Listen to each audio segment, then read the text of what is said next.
Mickaël Gouassid, en situation de handicap maintenant depuis 6 ans. Alors mon histoire à moi, c'est vraiment, on va dire, vraiment une tragédie. Le 17 octobre 2005, je me dirigeais vers le François, en fait pour tous ceux qui connaissent en Martinique.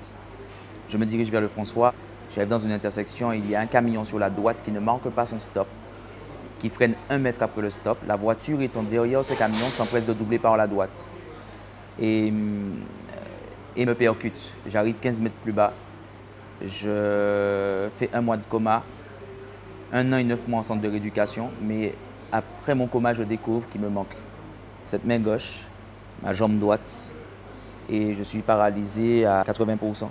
Donc, je ne sens plus rien. Je vous garantis qu'une personne vous coupe la route ou que vous fasse une connerie, quand vous êtes à l'hôpital, vous êtes tout seul avec des souffrances, mais des souffrances que vous ne pouvez même pas imaginer. Vécu 65 opérations chirurgicales, rien que sur ce bras-là, comment il est déformé, je peux vous dire que c'était des douleurs atroces, des trous qu'il fallait gérer, des soins qu'il fallait gérer, des soins avec des plaies que je ne vous ai pas en lui-même. Et là, je découvre un autre univers où je dois fonctionner seulement avec ma tête, où je dois fonctionner avec ce qui se passe, ce qui fonctionne réellement. Et là, je dois me dire que je dois faire face à quelque chose qu'on appelle la vie. Mais parallèlement à ça, j'ai découvert quelque chose de très puissant, c'est que je pouvais tout faire. Sur mon lit d'hôpital, j'ai eu le temps de retourner plusieurs fois ce que j'étais capable de faire, ce qui m'arrivait aujourd'hui et ce que je serais capable de faire après. Et j'ai pris l'initiative après de me battre. Prendre l'initiative de se battre, ça ne vient pas comme ça. C'est une prise de conscience de soi-même et après absorber cette conscience de soi-même, savoir ce qu'on est capable de faire, où on peut se relever.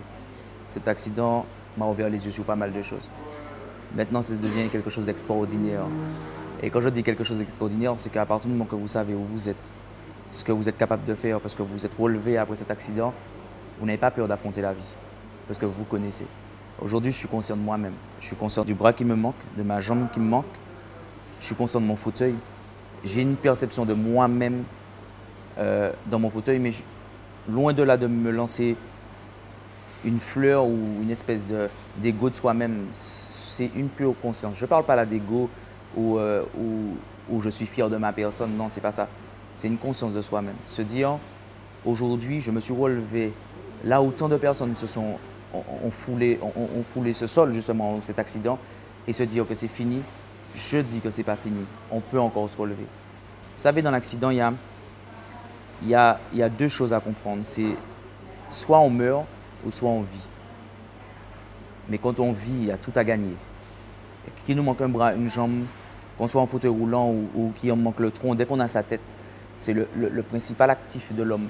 Et ça, c'est valable pour tous les hommes. Je rencontre encore des gens qui me disent que je n'ai pas le choix. Ils me disent, oui, mais tu n'as pas le choix, tu es obligé de te battre dans ta situation. Oui, j'ai le choix. Aujourd'hui, je peux rester chez moi, me coucher et ne rien faire. Vous savez, la médecine, après 3 ans, disait que je n'aurais pas eu d'enfant. Ma femme, elle est enceinte de 6 mois. J'attends un petit bébé. J'ai une maison aujourd'hui, j'ai pu acquérir, je conduis une voiture malgré ma situation. Il y a des choses extraordinaires qui s'offrent à moi, j'ai encore des projets plein la tête et je peux vous dire que ce n'est pas fini, ça ne s'arrêtera pas là.